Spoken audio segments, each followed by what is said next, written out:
how many like points of separation does Lloyd Bridges have to everything in Hollywood at this point? I mean, both sons went on to do it. He was doing it, so it's like a Kevin Bacon situation. Hey, look at his feet. They look like bologna sandwiches. He's got bologna feet. What's up, baloney feet? I don't understand. That really hurts my feelings. Like, I'm really upset. There's nothing she can do to say to pacify me. Happened in the 90s. Recently, man, we've discussed projects that a certain individual has been a part of, and we haven't really pinpointed it. It's like it's one of the things that's been hidden in plain sight. And I'm talking about none other than the late great Lloyd Bridges, man. Lloyd Bridges. Okay. Dude, he was in Honey, I Blew Up the Kid, which we talked about like 2 weeks ago. He was in Mafia, which we talked about last week. Oh, he's in Hot Shots, which we're going to talk about today. And he was Mandelbaum. And doesn't he have some famous sons too? Bo and Jeff. His son is the dude. Yeah, hell yeah, dude. And I mean, the other one's not too bad either. I mean, Bo. Yeah, he's cool. Like, I remember him as the dad from The Wizard. But I mean, it's all about Jeff, really. It's cool. Like, they both co-hosted SNL back in the day. And you know how when a character, like, you go into a character's mind and they show like a quotation mark and like on some Saved by the Bell shit, right? So they co-hosted SNL, and then Lloyd Bridges' head would pop up. He's like, "You can do it, Jeff. You've always been my favorite son." And then they cut to Bo. It's like, "Yeah, I always believed in you, Bo. You are always my favorite." So it's just like Lloyd, like, he passed away, I think, around the time Big Lebowski came out. And I mean, I think that would have been a funny family to grow up in, man, because Lloyd Bridges has always had a sense of humor. The Mandelbaum. Like, I think dude was born in 1913, bro. His first movie was in 1936. That's nuts. Yeah. And he was acting into his in the 90s. Mandelbaum. Dude. And this guy's fucking seed fucking was successful. Those are some good genes. Hell yeah, man. He was in both Hot Shots. And like I said, he was in Mafia. I'm trying to picture what this guy looked like as an older guy. You don't remember the Mandelbaum? No, I can't right off the top of my head. Because I'm seeing the old man from Hot Shots, but I'm like, that's not Lloyd Bridges, is it? He was in quite a few things, man. Yeah, Lloyd Bridges is huge. I'm trying to like place it in Hot Shots, but regardless, that's hilarious. How many like points of separation does Lloyd Bridges have to everything in Hollywood at this point? I mean, both sons went on to do it. He was doing it, so it's like a Kevin Bacon situation. You know? And he was in both Airplanes. So he's kind of like Leslie Nielsen in a way, where he was heavily used in these parody movies. That is weird, though. Whenever you're good at it, that's kind of gets to be your shtick and you stay in it. That is weird like that. I'm going to look this up because it's bothering me. But Lloyd Bridges, dude, shout out. And he lived a nice long life, died of natural causes. Nothing weird, you know? That's a winner. Fucking hell yeah. Take a shot, Steve, or whatever that is. Monster. I mean, and obviously, dude, I can't believe I couldn't remember Jeff Bridges. The fucking dude. The dude. Is that it for Jeff Bridges, Steve? Because, like, when you think about it, that's it for our generation. I know he's done a lot more, but when I think of him, that's what I want. You know? I mean, for him, that is the one. Like, it's like Arnold and Terminator. Like, that's the first one you go to. But as far as 90s, he was in The Fisher King. He was in The Vanishing, Fearless, Blown Away, White Squall. So yeah, that might be his only one. He was in K-Pax. Blown Away was tight. White Squall was an atrocious movie where it's just him with a bunch of young boys sailing. He was in the first Iron Man. Yeah, he was the villain. He's good at playing a villain. He just rarely does it, you know? That Tron remake in 2010 and True Grit. True Grit sucked. Lloyd Bridges, though, I'm seeing the picture. It's the guy I was thinking of, and this guy's a legend, dude. He was always a funny guy in these spoof movies. Yeah, man. Shout out to a legend. This is Steve G and Mad G with Happened in the 90s, a show where we talk about what happened in the 90s. So get out your smashing pumpkins and your smash mouth and tell us, how funky is your chicken? How funky is your chicken? How loose is your goose? Our goose totally loose. What happened in the 90s? So shake your caboose. So shake your caboose. Today, my friend, we're talking all things July 31st in the 90s. Derp! Starting off in 1991, Hot Shots premieres, a parody of Top Gun in which a talented but unstable fighter pilot must overcome the ghost of his father and save a mission sabotaged by greedy weapon manufacturers. Directed by Jim Abrahams, starring Charlie Sheen, Carrie Ilves, Valerie Galino, John Cryer, Kevin Dunn, Bill Irwin, and Lloyd Bridges. And I feel like this movie franchise in general, when we talk spoofs, this has a huge place in my heart personally. These are hilarious fucking movies. For the 90s, it's one of the top ones. It's got one of the goats of this genre, Jim Abrahams, man, R.I.P. Some other people who are used a lot in these, Carrie Ilves. Actually, he's like, that's the only one I was thinking of. I mean, you could say Princess Bride's kind of a spoof movie too, though. Like, you know, he's playing like an over-the-top character. I think he's good at that. He's good at comedy in general. Robin Hood. But yeah, Hot Shots, dude. This was a library rental on the regular rotation. If I couldn't think of anything else, I was like, get a little Hot Shots in there. Because to be honest with you, I used to have a major crush on this chick that was in this movie. Valeria Galino. Yeah. Yes. She was sexy, Steve. With like the olive eyes. And speaking of olives in this movie, she pops an olive from her belly button into her mouth. And I love that. As a fat kid, I guess I was just very turned on by sex and food being combined like that. And actually now I'm on IMDb and I'm reading that related to that scene, she filmed that. She did that, Steve. That wasn't any sort of special effects. Valerie Galino can pop an olive into her mouth from those rock hard abs that she's got. And I forgot John Cryer was in this movie. Man, he's been in the game for a while. Yeah. And I'm going to be honest with you, dude. I don't really like John Cryer that much because of 2 men and whatever the fuck, 2.5 men. I just don't, but he's in this kind of movie a lot, as is that Kevin Dunn guy. Kevin Dunn, he's another guy because he was in Small Soldiers. We just talked about that. Yeah. He's getting a lot of pay in the 90s. And somebody that I love seeing that's in this that I forgot was in Hot Shots, Ryan Stiles. He was. Yeah. Yeah. And he's been in the game. Guy's so talented. It's surprising. Like the other guy, Diedrich Bader, is that what his name is? Yeah. Kind of popped off a little bit, but Ryan Stiles never really did much more than the Whose Line Is It Anyway? That was a steady paycheck for a long time, though. That shit started in like the 90s and it went until, I think it might be still going, man. They're going on tour and shit. But another thing I like, the Charles Barkley, Bill Lambier scene. I forgot that was a thing. Oh yeah, dude. And all of just the goofy shit that they put in this is just it's so good and it's so well done.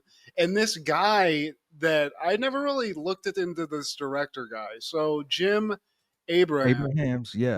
What else has this guy made? Because I'm seeing a lot of Airplanes, this, and I think he might have done the sequel and Mafia, which we just talked about, and Naked Gun. A couple of those. He's actually doing the Naked Gun remake, I believe, with Liam Neeson that's coming out, which I'm actually very excited about because it does kind of look like it has that 90s goofiness to it a little bit. Same here, but that must be posthumously if he directed it because he passed away. Yeah. Maybe he's getting like based on credit. That's why he's getting one. But this is his bag, Steve. Totally, man. He's on the Mount Rushmore up there with Mel Brooks and Keenan. And like there was one scene where there's a doctor and he's like, "Nurse, check his penis. Is it bigger than mine?"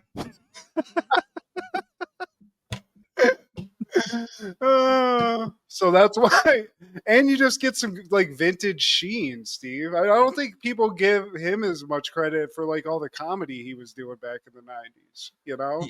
Before all the Tiger Blood shit, he was a legend. He still is a legend, man. You know, he did the Hot Shots, he did Platoon, Major League, which is my favorite role of his, Yep. and he took over for Michael J. Fox in Spin City. He did, didn't he? Yeah, man. And he held it down. I think they lasted like 3 or more seasons. Yeah, what a weird turn that guy's. I don't want to veer too hard into Charlie Sheen, but like his like, what the fuck happened? I guess it's just the drugs, all that Yeah. tiger blood. Oh, the Tiger Blood, man. In 1992, Bebe's Kid premieres. To impress his new girlfriend, a man agrees to look after her friend's kids, only to find that they are uncontrollably rambunctious. Directed by Bruce W. Smith, starring Faison Love, Nell Carter, Vanessa Bell Calloway, Tone Loc, and Marcus Houston. John Witherspoon is in this. I mean, this Legend. movie's. I think this movie's ahead of its time for a lot of reasons. I think the animation in this is so cool. It always was cool to me, and it's like quality. You know what I mean? It walked so Proud Family could run. Definitely. Absolutely. That we can actually write a dissertation on that, I feel like. Who doesn't like Baby's Kids, Steve? Especially if you're from our fucking generation. Apparently not enough in the 90s because it just made a little over a third of the budget and it got panned by the critics. So it was originally supposed to be a live action movie, but unfortunately the subject who created the concept of Bebe's Kids, Robin Harris, had passed away in 1990. So they made a shift and decided to go animated with Faison Love. And Faison Love held it down, man. He sounded like Robin Harris. Hell yeah. I think he just naturally kind of sounds like it, but he can definitely do a hell of a fucking impersonation. Yeah, well, he was his protege. Robin Harris was like his tutor, so he kind of like was under the tutelage of Robin Harris, man. Damn, I didn't know that. Yeah, But I love me some Faison Love. Faison Love's a legend, dude. yeah.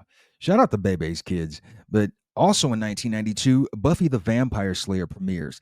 Flighty teenage girl Buffy Summers learns that she is her generation's destined battler of vampires. Directed by Fran Rubel Kazooie, starring Christy Swanson, Donald Sutherland, Paul Rubens, Rutger Hauer, and Luke Perry.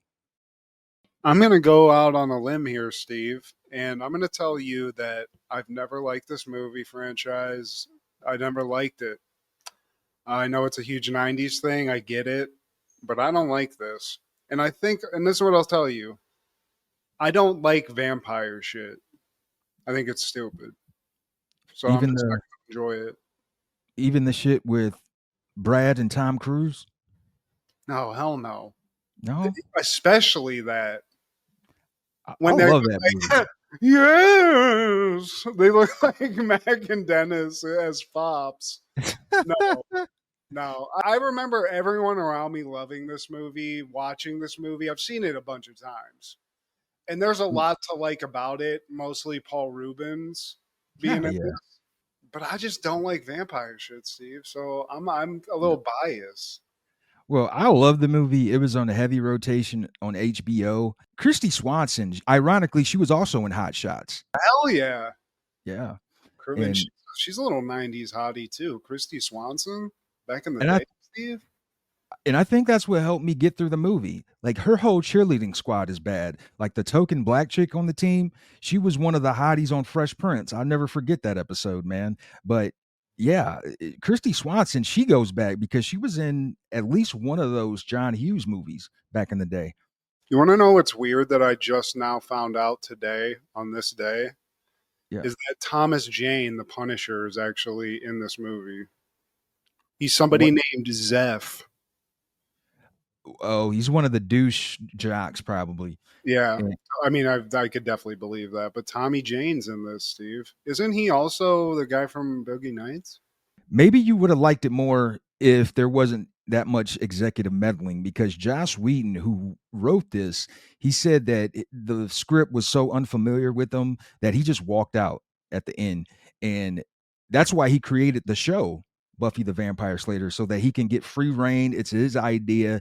And I think that was the stipulation. Hey, don't fuck with my idea. Don't fuck with my vision.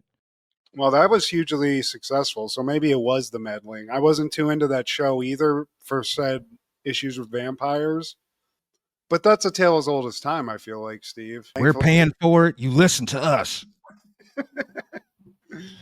we know. We've seen it all.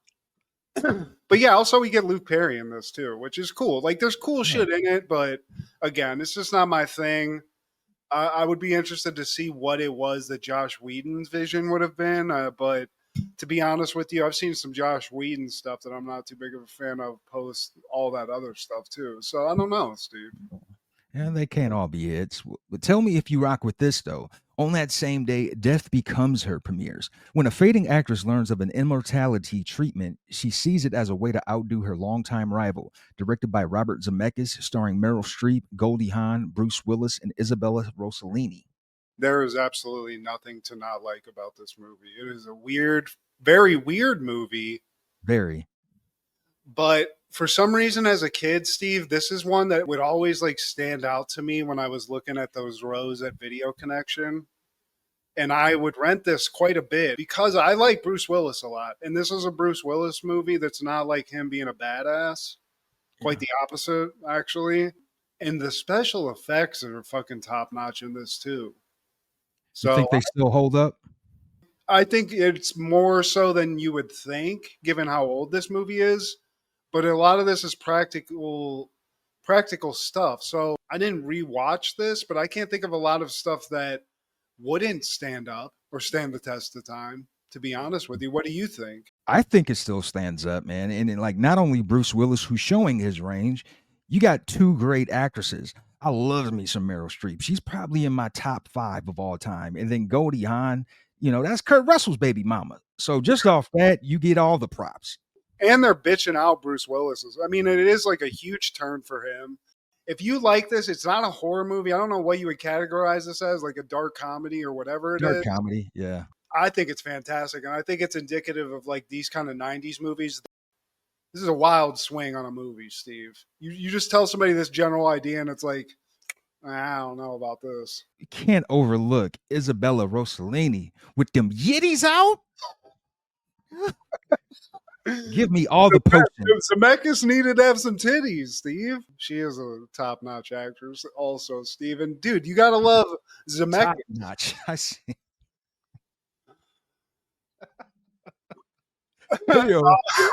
Zemeckis, dude. This guy's a legend too. So if you're just going off of like the talent that's involved in this, it's hard to think it wouldn't be good, even with all the weird shit. And I feel like this movie has a style to it. It's not just like some generic shit and there's like some cool special effects. Like there's a legit style. It's almost like a Tim Burton movie where it's like I don't see a lot of Zemeckis doing this kind of thing, but there's a very signature style to the movie, if that makes sense. It's funny you said that because it must be some kind of Mandela effect I went through. I always attributed this movie to Tim Burton, and I apologize, Robert Zemeckis, but I just recently, like in the past week, looked at the Wikipedia. It's like that's totally not Tim Burton. I mean, it definitely has that feeling when it's very gothic, the architecture, like the mansion that they're in, and just the overall vibe of the movie. I could definitely see you getting confused. And when you think about the other movies, like Zemeckis made fucking Forrest Gump too, so this guy's made a wide variety of movies. Very talented, so that's kind of interesting. But yeah, a lot to love about this one. It actually won Oscar for Best Visual Effects, defeating Batman Returns, directed by Tim Burton, and Aliens 3. Oh, Aliens 3. I can't really remember what was in that. I know it's widely panned as a bad movie, but that's crazy. But it speaks to how good the special effects are because they're pretty fucking good. And we're dealing with like moving people and stuff. Like they're deteriorating, shit's falling off, people's necks are getting snapped, and they're just kind of still hanging out. It's an interesting thing, man. I'm kind of mad I didn't rewatch it, to be honest with you. And Matt, were you aware of this? It's a huge gay cult classic, apparently. I wasn't aware of that, but hey, enjoy. I mean, it's here for everybody to enjoy. I don't know why. Well, there was a representative of that community on Wikipedia, and the way he described it is like they're always searching for beauty. There's this conflict of, am I beautiful enough? Do I fit in? Am I good enough? So I see some of the similarity, and I'm paraphrasing, but that's a starter. Okay. Well, hey, man, people get stuff from movies and take meanings from stuff. So if that's your path and your journey and that's what you love about it, I'm not hating because we're all just loving a great movie, Steve. Yeah, But shout out to Zemeckis. That's a wide range. totally. Even if you're just thinking of Forrest Gump and this, that's a huge range where most people kind of stay in a lane. Tim Burton stays in kind of his own little thing, but Zemeckis is out here just like, oh yeah, what's this script about? Some whack job Yeah. who can't, has got fucked up legs. Yeah, whatever. I'll take it. Let's roll with it, man. Shit. In 1994, the state is airing season 2, episode 4. I'm starting to become a huge fan of the state, Steve. This was not something that was on my regular rotation, but as I'm watching it now, this is a great show.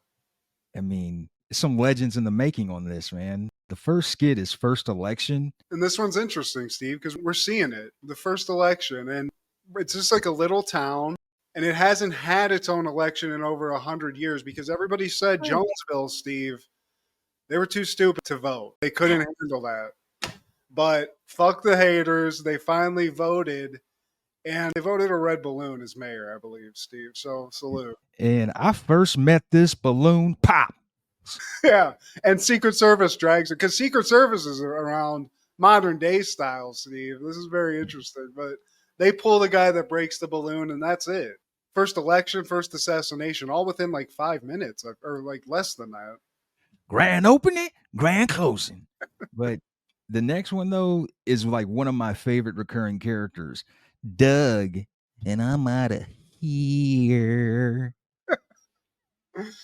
Karen, she must be asleep. Yeah, Doug, Steve. He's trying to pull a little romance. He's trying to get some girl's attention, but he actually wakes up his girlfriend Karen's parents, first Mr. Sanderson. But they're very polite, Steve. Yeah, why don't you come inside, Doug? He's got a weird vibes. He seems like he's done a lot of acid, honestly. Yeah, I'd rather stay out of here. All right, Doug, forget it. I'm out of here. Man, whatever, man. He's so out of touch. And then the mom's like, you always stay here anyway. Why don't you just come inside, Doug? I'm here to see Karen. He's sleeping, Doug. I don't care. Lies. I picture Kyle Mooney doing a sketch like this, the weird guy from SNL. Finally, we get Karen, Steve. She comes to the window, but she's over whatever the fight was about. I think they had one. She doesn't care. But Doug does, and he wants to serenade her, Steve. It's 3 a.m, Doug. Doug's dad comes along to play guitar. Where you at, Dad? Sorry, man.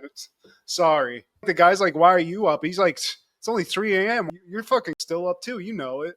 Fucking stay up all night. But Doug, I gotta be honest with you, Steve. He's got a hit. I made the mixtape and all them songs you like. I caring about you. Karen. And the parents are into it.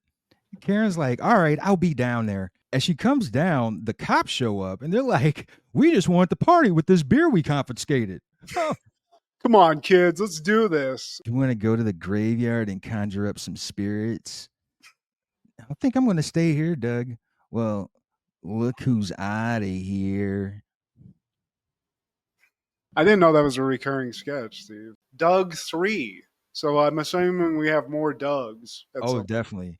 And the other ones are funnier because when he's doing his thing, like this is his crew, and they never say anything. They're just sitting in the back, just looking like some burnouts.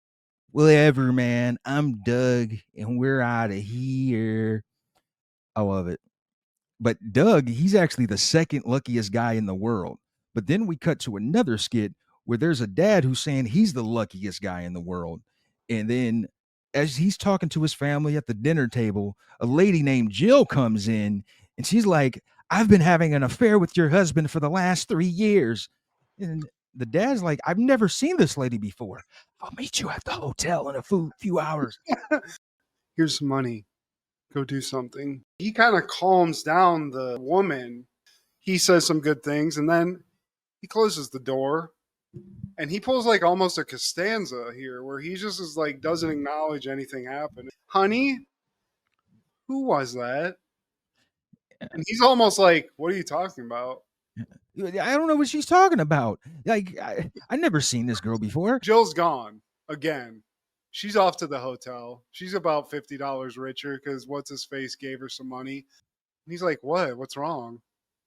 She's like, "I just kind of feel like you know, Jill. Like some of that stuff she was saying was kind of weird." Are we going to drop this? Is this your theme tonight? Huh?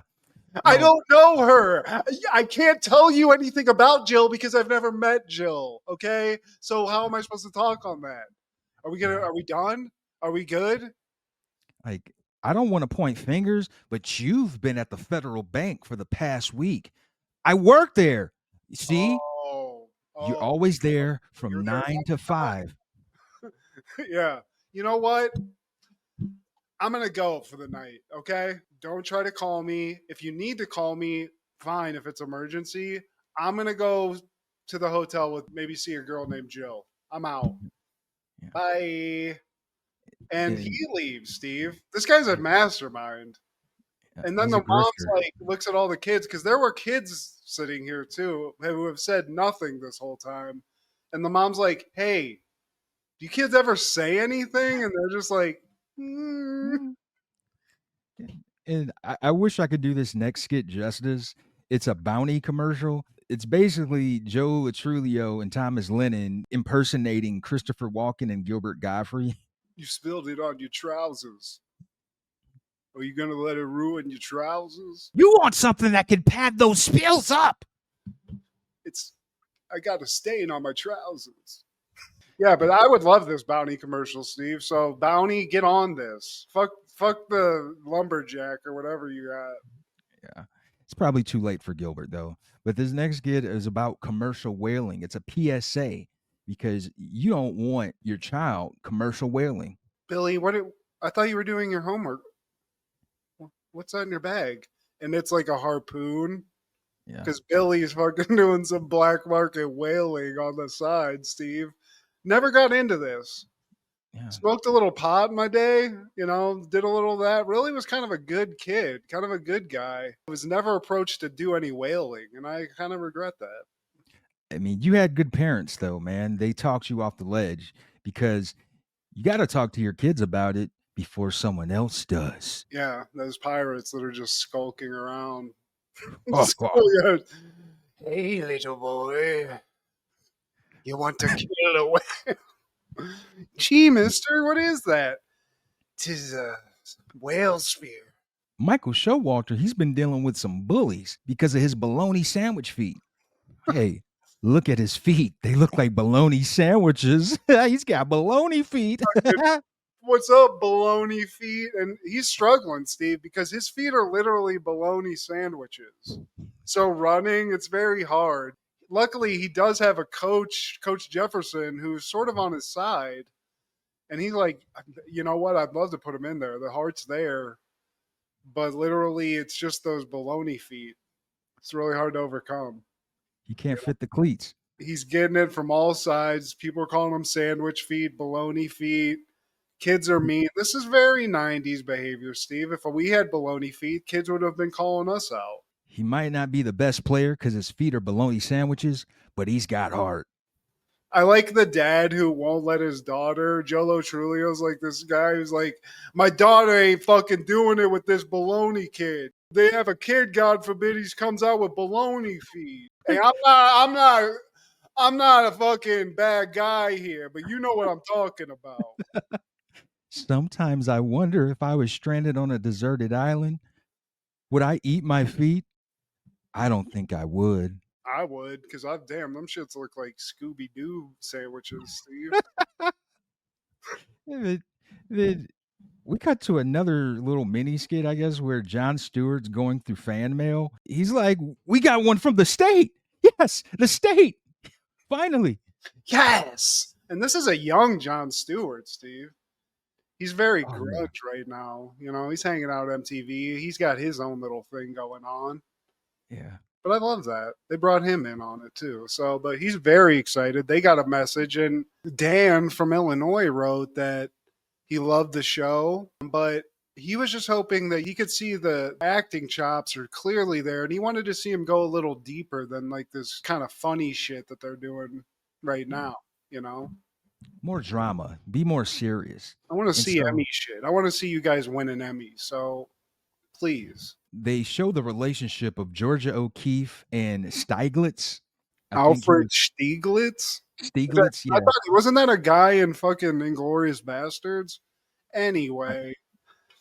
And it's basically it's made to look very classy, but then it just kind of turns it they're like, you know, there's two like historical figures. They're sitting in like this cabin or whatever, sharing a moment. But then they say something and it kind of turns into like a Def Jam thing. Yeah. Would it kill you to put the toilet seat down for once? How Oh, about oh, yeah. Stieglitz, dude. Whoever the fuck that guy is, we're gonna have to look that up. Yeah, man, they got the chops, Steve. Kerry Kinney doing the Cabbage Patch. I'm here for it. But the game everyone wants to play is busted. It's fun. It's arresting. It's busted. You're gonna bust. This is probably a game you could market and sell now, Steve. People are dumb and like playing board games. I'm one of them, but this one's a little bit weird. It's kind of looks like Monopoly, but like, you know, they show people playing it and somebody's like, I got the police brutality card. Ah, you and your friends are scummy perps looking to hook up. Try crack a third time. Go to Attica Valley and tell them I'm a cop. Whoops. Be the first to get to rehab and you win. Actually, now that we're talking about it, I want to play this game, Steve. It sounds great. Then we cut to David Wayne. He's asked to go get some coffee. Can you get me a coffee and a donut? You want me to get a coffee and a donut? What are you talking about? What is What that don't you word? What is that yeah. word? What don't you understand? That word between coffee and donut. What is that? This and yeah. You And know, what is like that? like this and that, up and down. Wow. It What? sounds cool. What does it mean? I David, mean, you're a writer. Like you should know what and means, but David's never heard of it, Steve. And the word and is blowing his fucking mind. once he gets the gist of it, he's like, I just want to go out and celebrate. Or I want to go out and celebrate. Oh, nice. And he's like, let me get a burger and some fries. And a root beer. The world's his oyster, Steve. But then it starts getting out of control. Like a crackhead, he's going too hard with it. I'm walking and I'm talking and I'm laughing and Alice Cooper. And finally, we go back to the guy who pointed that out, and he's like, "Dude, David, you got to stop, dude. This whole thing, like, I'm sorry I told you about it, and I'm sorry that you didn't know the word and, but at this point, you got to stop because the work's getting a little shady." I mean, it's a terrific word, but you're overdoing it. After that, they showed that that skit was brought to you by the letter O, as in O, no turnips, and O, no radishes, and O. Oh, oh.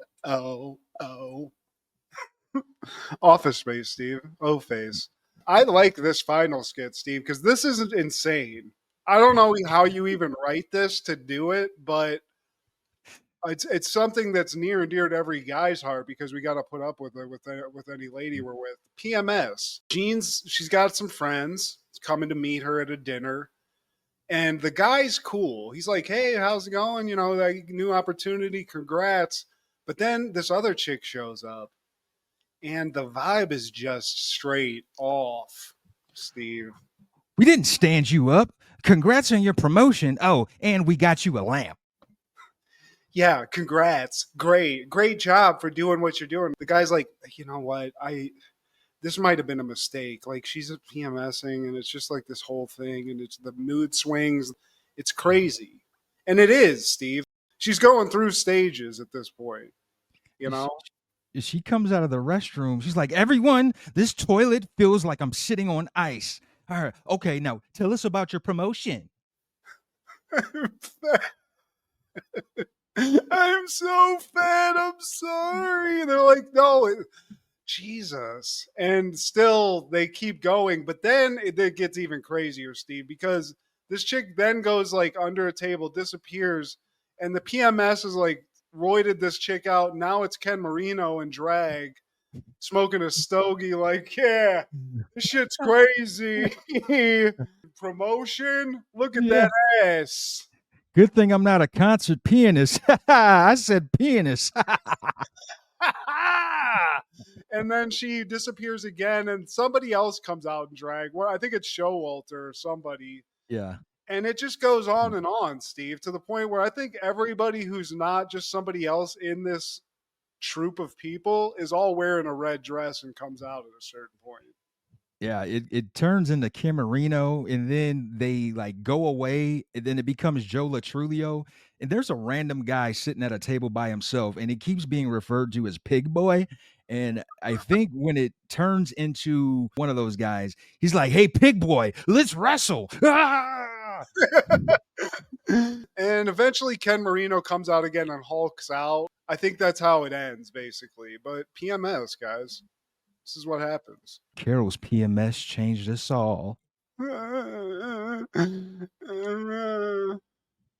But dude, the state put it out there as one of the greatest sketch comedy shows. It's up there with Kids in the Hall and all of the greats. It's fucking fantastic. 1996, Real World Miami is airing season 5, episode 4, The Silence of the Dan. Cynthia is frustrated about the men in her life and her overall dating situation. Dan feels isolated when communication problems with his roommates arise. Meanwhile, he is discovered at the Michelle Pommier agency and participates in an Armani runway show. His roommates show their support at the show, deciding to put their conflicts temporarily on hold. And this is still, I feel like when I watch this, they're still using semi-normal people that haven't realized this could be a full-on career for them, and they're psychos that just look good. There's a lot of plain Jane looking people in here. You know what I'm saying? I think they figured it out already at this point because Puck predates these guys and gals. And I think Puck is one of like the first breakout stars in that. Yeah, I guess. But I feel like if they knew who Puck was and they saw what the reality of that was, I don't think that's a good one where you're like, yeah, I could replicate that. Could definitely replicate that mess. But this was not one of my favorite seasons. It's kind of boring. Miami, you'd think it'd be fucking popping, they'd be partying and stuff. And they do. There's that.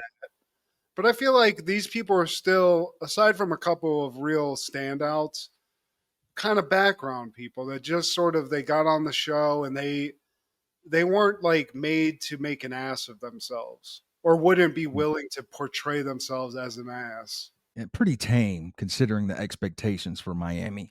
And starting off the episode, we have Cynthia, who loves making a fool of herself every time. She doesn't want Trevor in her life anymore. She's contemplating about Trevor.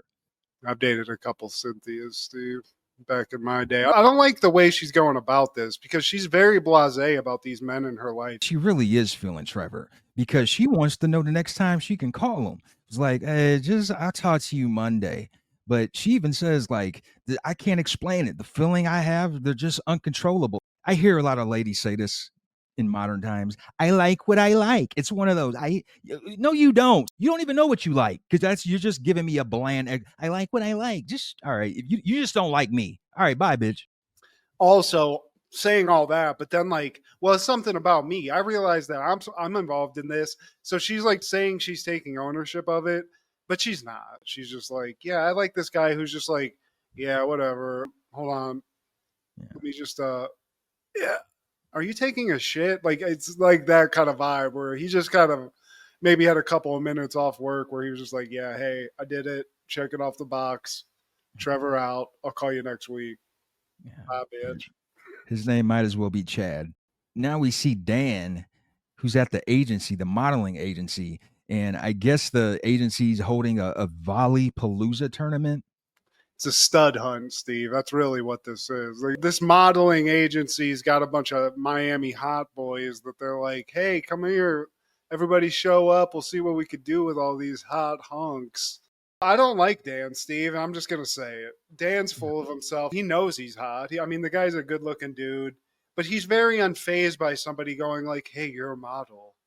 Come Yeah. model for me." And I feel like I don't trust that Dan's gonna be treated well, Steve. And it's going to his head. Yeah, I'm calling Kate Moss's people in the Calvin Klein studios and Giorgio Armani and Versace, blah, blah, blah, blah. He's already pissing off his roommates. They're just like, man, shut the hell up. He's like, "It's crazy. Like, I was at the agency and they were like, Dan, you're so fucking hot." And I'm sitting there like, I'm just a guy, you know? And they're like, Dan, we're trying to talk about the business that we're trying to figure out. He's like, can you just please let me speak? Because what you're saying to me right now is not in my field of vision. And I want to just speak specifically on the points of me being hot and me having a show soon, okay? This is Dan's time. This is Dan. He's such a diva. He's meeting all the workers at the agency. And apparently, this is the largest agency in Miami, the Pommier. Yeah, but who is this guy showing him around? Because there's some like weird weenie looking guy who's just walking around like, hey, here's this new hot guy. Hey, what's up? And he has like a dodgeball in his hand. He's like, hey, this is Dan. Watch out.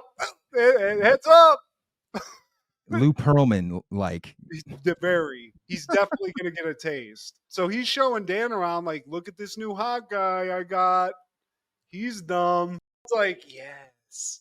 I don't like this office either because everyone's very much like, oh, hey, Dan. It's like a cult. I feel like there's a cult going on here, Steve. Something's happening. seems predatory. It's kind of like Dirk Diggler when he first meets everybody. Oh, you're the chosen one. I've heard about your manhood. Yeah. Can I see it? I guess, mister. Jeez. You're just Dan. But he's making his way around town, Steve. He's meeting these people. There's this black photographer dude who's very interested in him, who's very interested in taking some photos of him and just, getting the vibes. And I don't understand at what point, like, how many people are getting paid off a model getting photos taken of them? Because if you got the scummy Italian guy, who I don't know what he does, and then this guy who's a photographer who's also somewhat involved, is everyone getting a taste of what Dan's making? Like, is this some kind of like pimp shit? For all we know, they could have sent those photos to a porn director. We got a new guy. This guy is dumb. We could trick him into anything. Okay. Yeah. But he's had these meetings. Everything's going great. This is the dream of any handsome person. I would never know what this is like because I've never been ushered around. Like, look how hot this guy is. It's just never happened, Steve. It's just not. Not yet. Not yet. Maybe, I'm working on that. So now Dan's got to go to some sort of a dinner party, I believe, with other hot people. This is like the upper echelon. This is the extra, But instead of just a +1, Steve, he's got to plus all them. He can take as many people as he wants. So he goes home and he's like, you know what, guys? I don't like you. You guys are all fucking ugly, especially you, Joe. But I'm willing to put all that aside. You guys can come with me. I think Cynthia got a date, I think. Like right as they're getting ready. And Cynthia's like, I ain't going to that shit, and just leaves. And Dan, instead of being happy, he's opening doors to all these like events and he's getting these calls and working his way up the modeling ladder. He's like, I can't believe she just wouldn't. She has a date and that's more important than my shit. Fuck that shit. Like, he's ready to get a gun and go after Cynthia, Steve, basically. Why didn't she tell me? I don't understand. That really hurts my feelings. Like, I'm really upset. There's nothing she can do to say to pacify me. He's very flamboyant, Steve, which, he's a model. He's going to be. Very dramatic. But they go to this little party, this little shindig, and that's kind of the fun of being on the real world, especially back in these days. Every once in a while, they're going to throw, it's not all day, every day like I think it is now, but they'll throw you in a club in a VIP and you're the real world crew and you're out there. So they get to go to this cool upper echelon. It's not a Coke party in Miami, but I feel like if you turn the camera around, there's a lot of mirrors that are all, schmutzed up, if you know what I'm talking about. Well, you got to wait till everyone leaves, all the normies. Yeah. The after party's for the cool kids. Hey, is that guy sweating and playing solitaire by himself, shirtless? This party's dope. Yeah, he's talking a mile a minute. But we cut to Cynthia's date with Tony, and Cynthia lets it be known he's no one special in her life, but he likes to take me places. It's hard to like Cynthia, Steve. I understand everybody has their path, but No, this guy, Tony, is his name? God bless him, man. I feel your pain, Tony. I mean, dude, Tony's doing everything right, taking her out, showing some interest, and then he even takes this bitch on a fucking trip to a hockey game, Steve. I don't get it. It's not what I would take anybody to. I ain't eating no fried alligator. And then, yeah, she's a funky cock bitch. But they're going over business plans at the house. And Dan, he's just being a major douche again. And everyone's just over it. They're kind of muting him out, you can tell. And I think Michael is his name. He cuts in. He's just like, look, man, I'm sick of all the analogies. I'm about straight business. Emphasis on the straight. Now, it's either a yes or a no. Motherfucker, it's like two options. It's like, well, I'm just really tense because I've been laughed at. Like, dude, nobody's been laughing at you. Like, actually, when I made a business proposal, you laughed out loud. I'm not hearing that. And this whole yes or no thing is very restrictive to my mind state and my spirituality. So, Mike, with all due respect, I'm talking and Dan's talking now. So please back off because clearly I'm a business genius. I've been asked to go to the parties here. So my business is important. And my business right now is I'm hot. So I should be the business. He's not saying that, but yeah, he's just over talking people. Everyone's over Dan at this point. The Sarah chick is constantly rolling her eyes. Joe's, to me, if I'm running a business and I know somebody in the house has a business MBA, like a master's degree, I go, hey, Joe, maybe we should talk to him. Let him run the show. Instead, Joe's like, I'm not getting into business with these fucking lunatics. Yeah, I'm not giving my opinion on anything. This dude is just full of himself. And Joe and I think Michael, from what I've seen so far, they might be the only redeemable characters from this cast. And Joe, he's also like, man, okay, that's how you feel. Yeah, I'm barbecuing now. You know, if y'all want some ribs, you know, holla at me. Yeah. I'm going to enjoy this nice ass house. Joe is very much, I think, what if I had to do this, my behavior would be where I was like, I'm a loner anyway. So I'm going to go use all these nice amenities and you guys can just like discuss this shit amongst yourself. And I think now it's just like the VH1 sort of formula where you just get everybody liquored up and just let mayhem ensue. And I think at some point they figured that out, but they're still giving them like a task to perform throughout the season to sort of give them some sort of through line, I guess, for the storytelling. That would be the last thing I do for these shows where you're like, yeah, let them make a business. Well, I don't know if this has already been an established formula yet, but the current trend, they specifically do some Jerry Springer shit. All like the stuff that the producers tell the cast members, because I know they do this on the Housewives and the Love and Hip Hops, you know, like, hey, she said that your baby daddy is gay. What, bitch? So it's just like a lot of like, and again, executive meddling. Here, finish the shot. There we go. Now here's a frying pan. It just would be funny if you could just like incorporate that into something. Just go out there, do something. Just liquor somebody up and be like, yeah, you know, just maybe just like hit her on the back. It's not gonna hurt. She said your mom was fat too, so it's like she's disrespecting you. Fuck it. That bitch says you can't cook. Get that bitch. I forgot this too, man, because it's Viacom owning MTV. They have the rights to play like actual like music. Like I recognized a Redman beat in the background. It's like hell yeah. And I think there's an Alice in Chains song playing in the background. Yeah, they've definitely played an Alice in Chains song when shit was like boiling over and everybody's like talking over themselves. They just were like, it was pretty dope, honestly.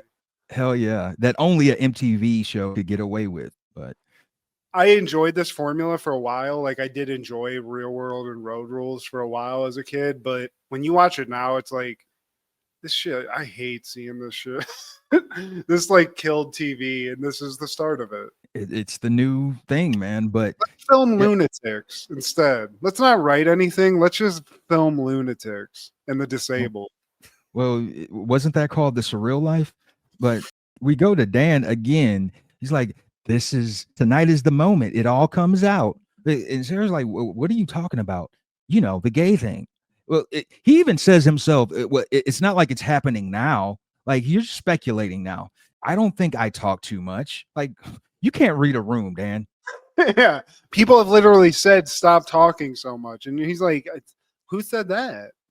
Yeah. I heard somebody say, Dan, you're cool, but I didn't hear that part of it. That hurt my feelings right now. How dare you? And again, Dan, for what it is, for all of his negative points, the guy's climbing up the ranks of the modeling world, all in this one episode, because now after all this, he's got a meeting with some kind of a super agent, if I'm not mistaken, Steve, who just wants to see, like, I want to see how you are in front of the camera. It's all good and well that you're handsome, but I got to see you got the moves, I need to see what you look like in this G-string. So put on some of this baby oil. Got to get a little woozy. And okay, bend over. And then live from the itty bitty titty committee, we go back to bitch ass Cynthia. And she's talking about how I think Tony's starting to like me. He's cute, but there's just something about him that I can't be his girlfriend. And He's too nice. Yeah, and then this is when they're at the hockey game, and Tony just asked, like, "Can I get a sip of your drink?" And then she just here, like, is everything cool? Like, stop talking about it. I'm fine. Poor Tony. He just is trying to fucking be cool. I hate Cynthia's behavior, Steve. I've been Tony. Tony. It's not to this level though. Like, you're being antagonistic at this point. You ain't even just being shitty. You're like, stop touching me, Tony. Yeah. You touching me. He's like, I'm just trying to fucking get my code. Excuse me. Damn.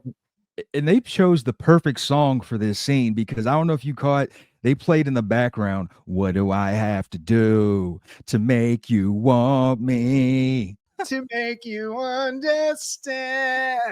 Tony, you should have gotten up and left, to be honest with you. It would have been better TV. You don't deserve this. You could do better. You deserve more, man. Even one of her roommates is like, I think she just wanted someone to take her out. Probably. Get a free meal, get a little something, get a little night out on Tony's bills, Steve.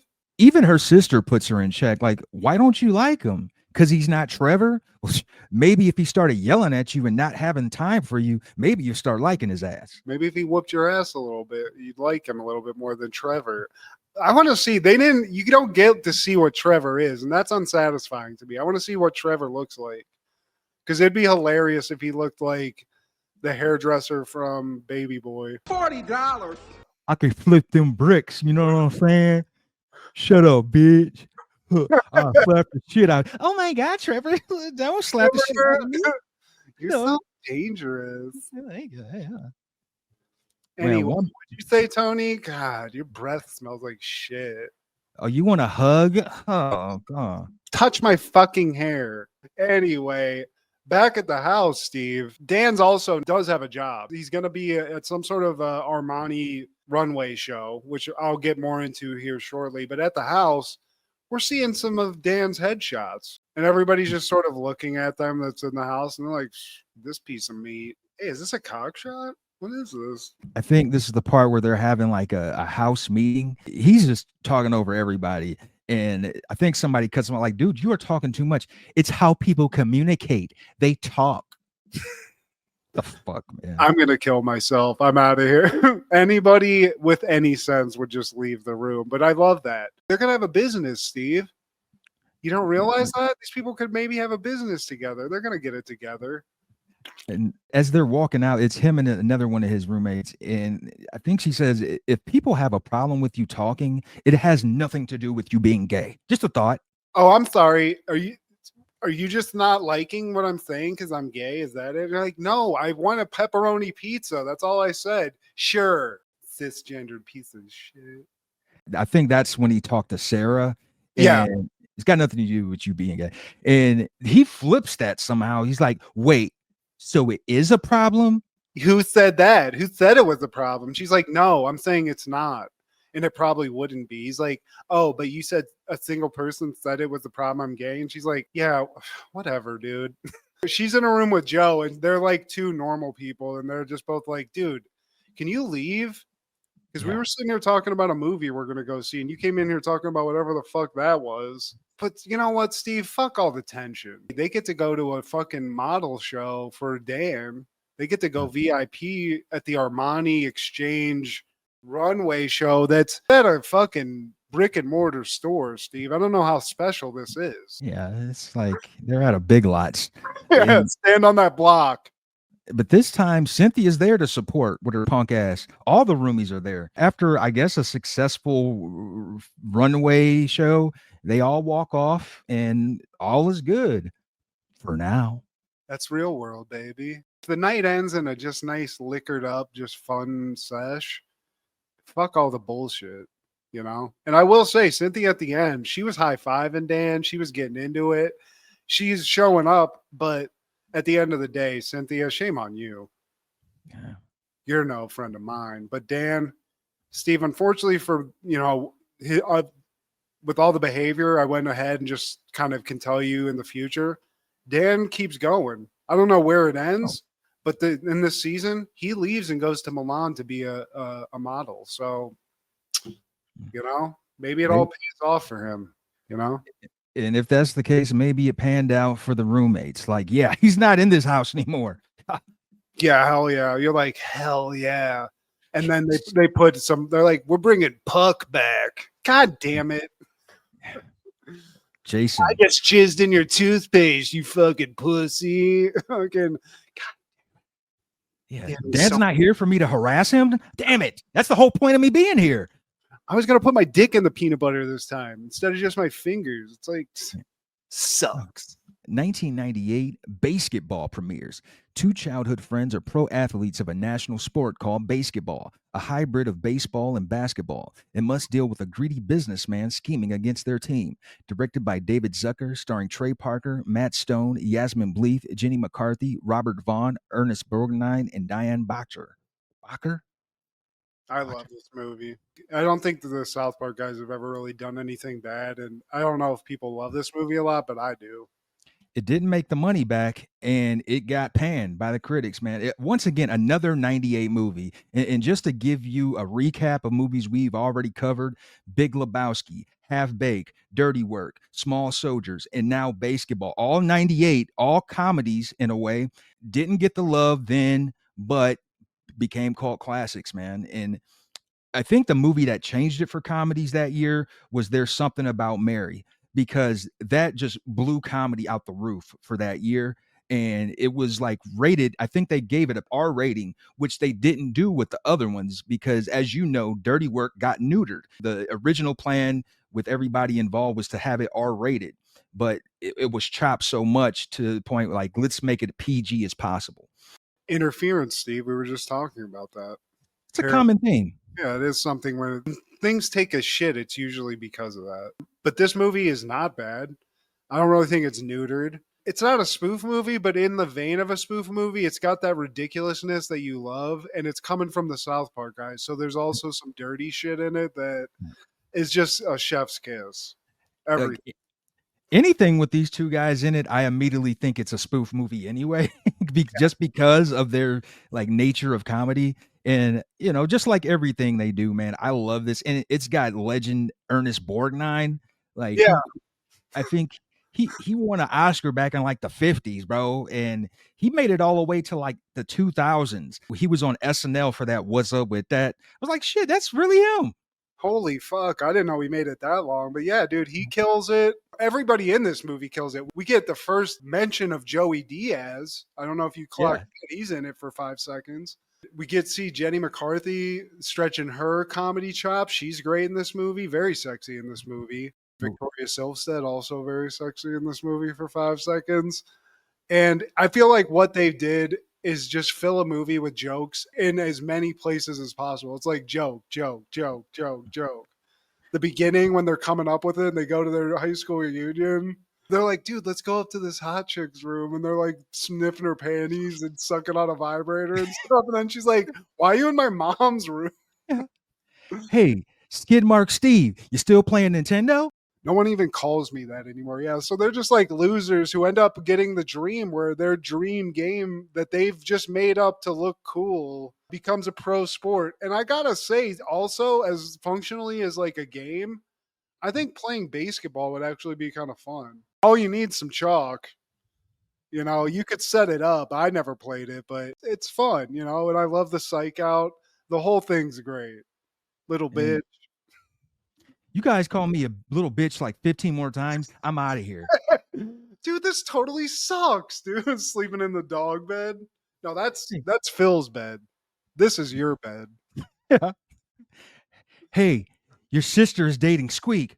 Wait, like, why are you saying it like it's a bad thing? There's a moment where they're kind of fighting and they're in the locker room like after they shower and Yasmin Bleeth comes in to like confront them about something, but the joke is they have like these gigantic dicks that keep like flashing on the screen whenever they move, and at one point Yasmin Bleeth's like, you guys just need to grow up and just giant cock. Like, it's so fucking funny. And just the Trey Parker songs that we get in this, the Oh song yeah. whenever he's in the car and stuff, it's all just fantastic. And you know, it's like what you come to expect from like South Park in general, and it's just more of that. But I love this. There's another movie called Orgasmo that Oh yeah. is less known, I think, because of like the nature of it. But even the movie they made as a student, the Cannibal, the musical, even that's fantastic. So like, yeah, if you haven't seen this, just go watch it. It's fucking hilarious. And it's not over 2 hours either, which I want to point out is another feature of 90s movies that I love. They're not 2.5 hours long. It's like a 90-minute standard or around that time, you know. Yeah. Yeah, but this is great, dude. Hell yeah. Also in 1998, Full Tilt Boogie premieres. It's a documentary about the production of From Dusk Till Dawn and the people who made it. Directed by Sarah Kelly and featuring Lawrence Bender, George Clooney, Harvey Keitel, Juliette Lewis, Robert Rodriguez, and Quentin Tarantino. This is why physical media is still important, because if it goes away, you're losing stuff like this. You might be able to buy this by itself, but I saw this because it came packaged with Dusk Till Dawn as a DVD set. So, as before I got into going to film school, when I was into movies, this shit fascinated me. Being able to see like what a movie was like whenever they were making it, and like the process of it and the creativity of it. Just seeing like what the people were like that you idolize, like Tarantino and Robert Rodriguez and stuff. There's been better documentaries made about making movies, but this is one of the top like 5 ever made, period. But why though? Because I love From Dusk Till Dawn, but like of all the movies, why did they decide to make this one kind of like a full feature film of its own? I'm interested to know that too. I never was fully I kind of thought that maybe they just shot behind the scenes stuff, and Yeah. because of like some of the tumultuous nature of exactly what happened during the making of it, and also the catastrophic rise and fame of the two main people involved in it, Tarantino and Robert Rodriguez, maybe they just decided to do that. I'm not really sure. I know there's like a lady's name is like attached as like the director of this. That's a great question. It's cool to see Tarantino and Robert Rodriguez, because like right at the beginning of this, one, there's a hilarious thing that they do with Clooney and Tarantino where they're like walking to set right at the beginning. That's hilarious. But they show like, I think it's at like a Fangoria comic book convention panel, them announcing that they were making this movie. And you know, now it would be this whole thing. But back then, like you're seeing Tarantino and Robert Rodriguez when they still had to kind of like go out and sell an idea, because they're not giving like, people knew who they were, but you know, they're out there like, oh, it's kind of a crazy movie, and like Quentin Tarantino's like this interesting guy, we're connecting, and it's fun to see that, because now it's like they can do whatever the fuck they want, you know. Yeah, and I would say about 25% of the documentary is like chicks talking about how they want to do George Clooney. And it's like, we get it. We get it. I think that's kind of why I like this, because it does kind of show what the reality is of making a movie, the mundacity of it, and just like all these people just hanging out and stuff. But what I do think is kind of cool is they also show, one, the making of a movie, but like there's a union strike in the middle of this, so you kind of see like the crew reacting to that because it applies to them.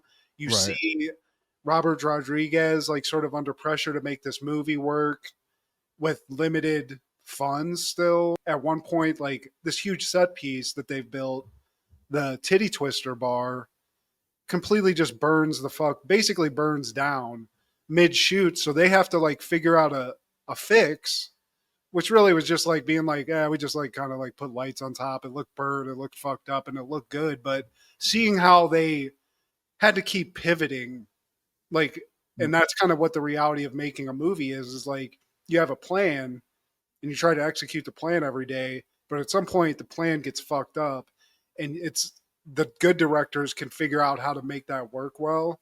And I think that's one of the cool things that you see in this movie too, is straight up how much pressure the director is, because he's basically the guy running it, and then seeing it pan out. Really, the one part I don't like Lawrence Bender. I know he's like attached at the He hip. seemed kind of a douchey.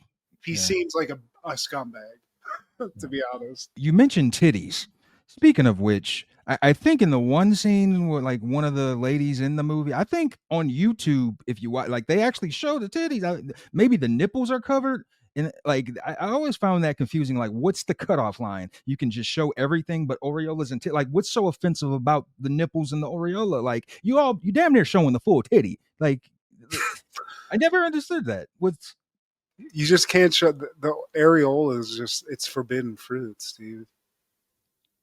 You could see everything but that. That's basically what WWE or WWF got off on in like the late 90s, like early 2000s, is showing you all of the tit, but just, just throw a little some like a little pasty on there. some pasty or some hand mark kind of paint job on your Yeah, didn't Sable just have like stickers on her shits? shaped like hands? Yeah. But Sable. But no, it's a fun watch, and it's hard to, if you don't like the movie, maybe it's not a good watch. But I love Dusk Till Dawn. I think a lot of people love Dusk Till Dawn. I think Ryan Coogler loves Dusk Till Dawn because he made Sinners, and it's basically a fucking ripoff of Dusk Till Dawn. I hate to say ripoff. That cheapens the movie. Yeah, it's not a ripoff, but it's very Inspired. That's inspired and close too. But I love both of them. But Dusk Till Dawn's great. Yeah, man, I think like this is something that I don't want to go away, because when you see movies now and you get them like as a digital thing, you don't get all this shit. You don't get a behind the scenes. You don't get a making of. You don't get commentary with the director. And these are all things that I used to actually enjoy almost as much as the actual movie in a lot of cases. And it's going away, and I'm sick of it. So one thing I'm saying to you, Steve, is that every time I go to a thrift store now, I'm going to recreate my DVD collection from college. nice. So we're going to have that. And I just urge, and maybe there are people doing this and I'm not looking hard enough, but I don't think shit like this is being made for shit now. Even like Avengers, I don't think you're getting something like this. So does this count as your shout out for the week? Yes. I have nothing, man. Are we doing questions this time, or Do you want to? We don't have to. It seems like I'm sweating my dick off. So maybe we skip it this week. Let you recharge. yeah, that's fine. I do have to redeem myself though. But yeah, man, all I got really is shout out to Lloyd Bridges and really a lot of the Buffy the Vampire Slayer cast, man. A lot of those people aren't with us anymore. I think Rutger Hauer, Donald Sutherland, and Luke Perry. And Paul Rubens. So RIP, and all you guys are legends. But please like, share, subscribe, and comment. Please ask your sister, how loose is her caboose? How loose is her caboose? Please check out Food Show Fanatics, Crushgasm with Kendra every Wednesday. Our guy Clark the Shark on Podcastle, and Wrestling with Ronzilla on TikTok. This is Steve G and Matt G. Happened in the 90s. Matt was the fat kid, Steve was the black kid. Life wasn't always great, but you know what was? The 90s. Happened in the 90s. Yeah! Would you ever want to lie to a friend? Now that was a big woman.